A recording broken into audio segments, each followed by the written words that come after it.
Désormais bloqué loin de son pays, Alpha Condé publie des vidéos sur sa page Facebook où on peut le voir se promener dans les centres commerciaux d'Istanbul, ou alors faire du sport pour garder la forme. Ainsi va désormais la vie de cet homme politique de Guinée, figure emblématique de l'opposition sous Sékou Touré et Lansana Conté, devenu président démocratiquement élu puis dictateur, renversé par son ancien protégé Mamadi Doumbouya, un homme qu'il avait lui-même fait colonel des GFS et contre qui il a désormais une rancune tenace. Rentrera-t-il un jour dans son pays natal? Bénéficiera-t-il un jour d'une amnistie qui pourrait lui permettre de rentrer, se recueillir sur la tombe de sa femme? Nul ne sait désormais de quoi sera fait l'avenir d'Alpha Condé, qui maintient toujours être le président élu de la Guinée-Conakry.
Le coup d'État est consommé, il faut désormais passer à la suite. Alpha Condé est placé en détention par les putschistes.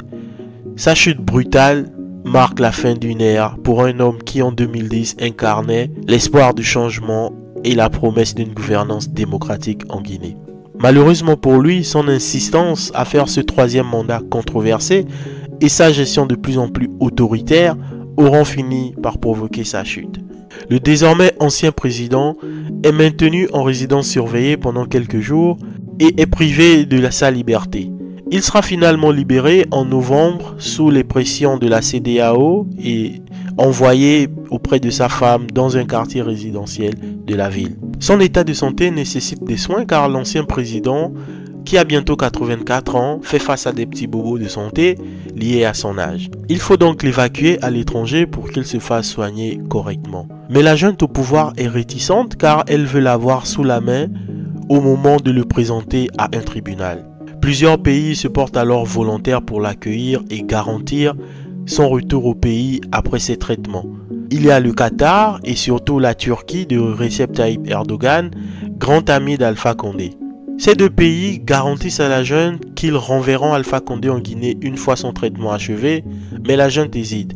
Il faut donc continuer à négocier. Ça va prendre des semaines et la CEDEAO continuera de faire pression sur les putschistes afin qu'ils permettent à Alpha Condé d'aller se faire soigner.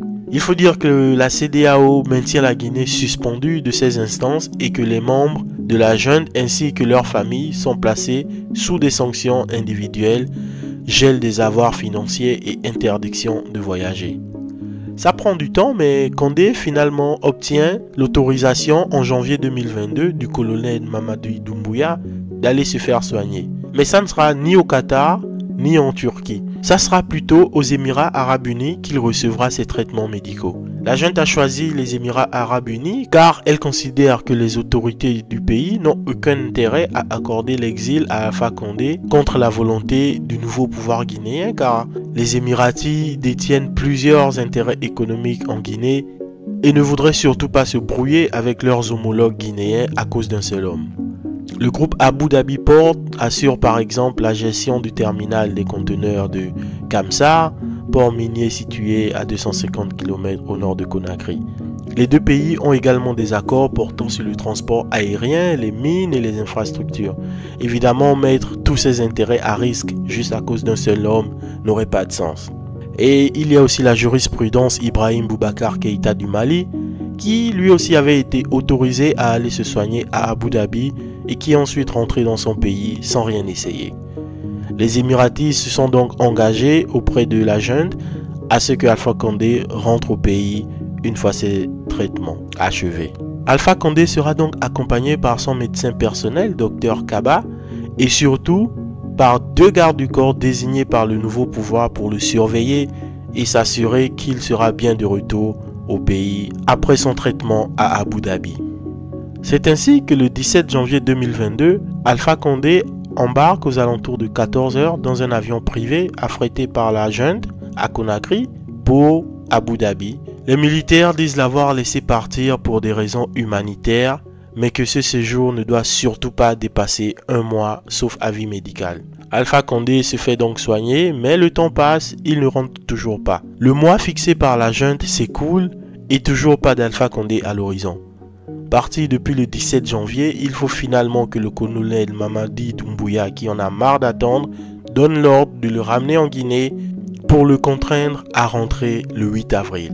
Une fois rentré à Conakry, il paraît en bonne forme et c'est maintenant le moment pour lui de faire face à la justice de son pays. Il se retrouve désormais poursuivi par la justice avec 26 de ses anciens hauts cadres, parmi lesquels 11 de ses anciens ministres, dont son dernier premier ministre, Kassori Fofana.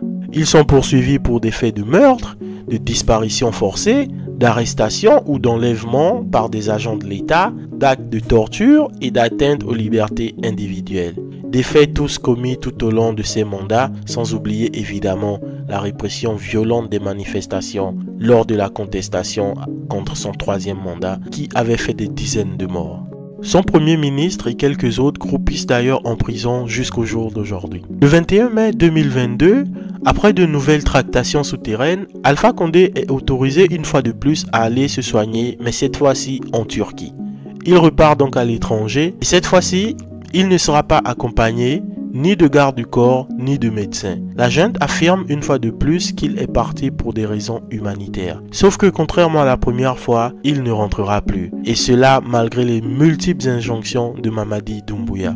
Il est désormais protégé par son grand ami Recep Tayyip Erdogan qui s'était déjà manifesté pour l'accueillir à plusieurs reprises, une première fois lors de sa chute et une autre fois lorsqu'il s'est agi de l'évacuer à l'étranger. Il tient donc en Turquie un ami indéfectible en la personne de Recep Tayyip Erdogan qui a autorisé qu'un homme d'affaires turc lui mette à disposition une villa après un séjour de quelques semaines dans un luxueux hôtel de la ville, le Conrad Hilton d'Istanbul.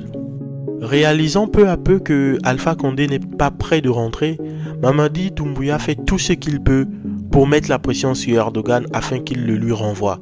Il fait même fermer les locaux d'une entreprise turque à Conakry et demande de faire passer le message au président turc qu'il faut renvoyer le soldat Alpha Condé au pays. Mais rien n'y fait, Erdogan ne forcera pas son ami à rentrer et faire face à la justice de son pays.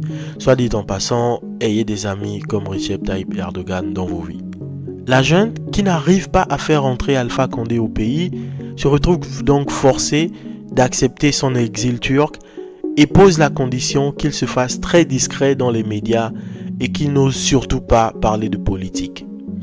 Chose qu'Alpha Condé respecte jusqu'à ce que sa femme décède dans un hôpital américain à Paris des suites d'une longue maladie à l'âge de 63 ans. À ce moment, la junte fait un communiqué sur le décès de l'ancienne première dame et présente ses condoléances à la famille sans jamais mentionner le nom du mari endeuillé. Quand on connaît le tempérament d'Alpha Condé, on sait que ça, c'est le genre de choses qui va l'énerver. Et évidemment, ça suscite sa colère et celle de son entourage. Un de ses proches dit même que le président Alpha Condé est catégorique. Il ne veut voir aucun membre du putsch au chevet de sa famille. Il demande qu'ils gardent leur compassion pour eux car il n'en a pas besoin. Alpha Condé est toujours en exil en Turquie et ne peut donc pas rentrer pour enterrer sa femme.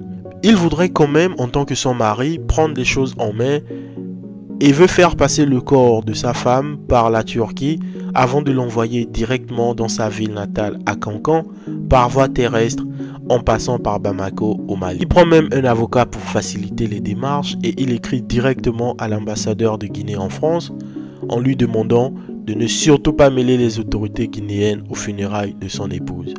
Sauf que les 3 filles de la défunte, issues d'un premier mariage, ne veulent pas que la dépouille de leur mère passe par la Turquie, et ce, malgré que Erdogan, encore lui, avait offert de mettre à disposition un de ses avions. Alpha Condé est très remonté contre Mamadi Doumbouya qui l'accuse de vouloir instrumentaliser les funérailles de sa femme à des fins politiques et affirme que la dépouille de sa femme passera par le Mali de gré ou de force. Il en a également après les enfants de la défunte qui l'accusent de l'empêcher de prendre en charge les funérailles de sa femme à tel point qu'un enregistrement audio témoignant d'un échange houleux entre lui et une des filles de sa femme circule sur les réseaux sociaux. On peut entendre Alpha Condé dire que selon les traditions mandingues, le corps d'une femme décédée est sous la responsabilité de son mari.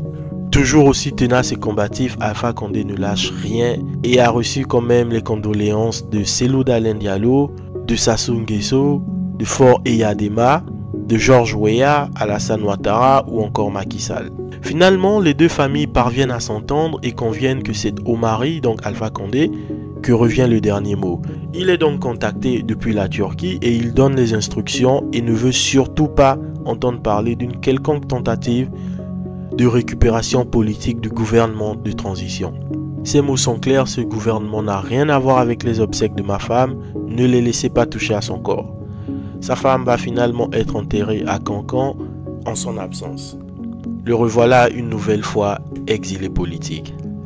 Alpha Condé vit désormais en Turquie sans sa femme et s'est fait discret pendant longtemps avant de réapparaître et de qualifier de bouffonnerie les accusations qui pèsent sur lui dans son pays natal. On l'entend également dans une vidéo dire être dans un pays secret quelque part en Afrique et affirmer au peuple de Guinée qu'il n'a jamais cessé de penser à lui. Peuple de Guinée, je n'ai jamais cessé de penser à vous.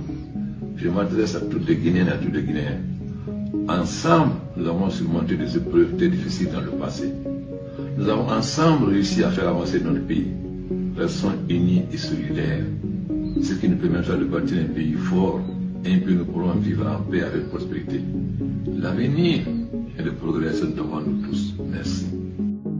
Dans une autre apparition à Istanbul cette fois-ci, on le voit critiquer violemment le pouvoir en place qu'il dit être dans une dynamique de confiscation du pouvoir. Étrange quand on sait que lui aussi a tout fait pour confisquer ce même pouvoir quitte à tuer les Guinéens. On peut l'entendre se plaindre de 2 années rendues insupportables par le nouveau pouvoir dû à la confiscation des libertés, débuté le 5 septembre 2021 lors de son putsch et ayant atteint son paroxysme en 2023. Il appelle également l'armée à se soulever pour éjecter Mamadi Doumbouya, qu'il qualifie de narcotrafiquant, afin que lui, qui se considère toujours comme le président élu de la Guinée, puisse retrouver son fauteuil, ce qui, on le sait évidemment, ne risque pas d'arriver. Désormais bloqué loin de son pays, Alpha Condé publie des vidéos sur sa page Facebook où on peut le voir se promener dans les centres commerciaux d'Istanbul ou alors faire du sport pour garder la forme. Ainsi va désormais la vie de cet homme politique de Guinée, figure emblématique de l'opposition sous Sékou Touré et Lansana Conté, devenu président démocratiquement élu puis dictateur, renversé par son ancien protégé Mamadi Doumbouya, un homme qu'il avait lui-même fait colonel des GFS et contre qui il a désormais une rancune tenace. Rentrera-t-il un jour dans son pays natal? Bénéficiera-t-il un jour d'une amnistie qui pourrait lui permettre de rentrer, se recueillir sur la tombe de sa femme? Nul ne sait désormais de quoi sera fait l'avenir d'Alpha Condé, qui maintient toujours être le président élu de la Guinée-Conakry.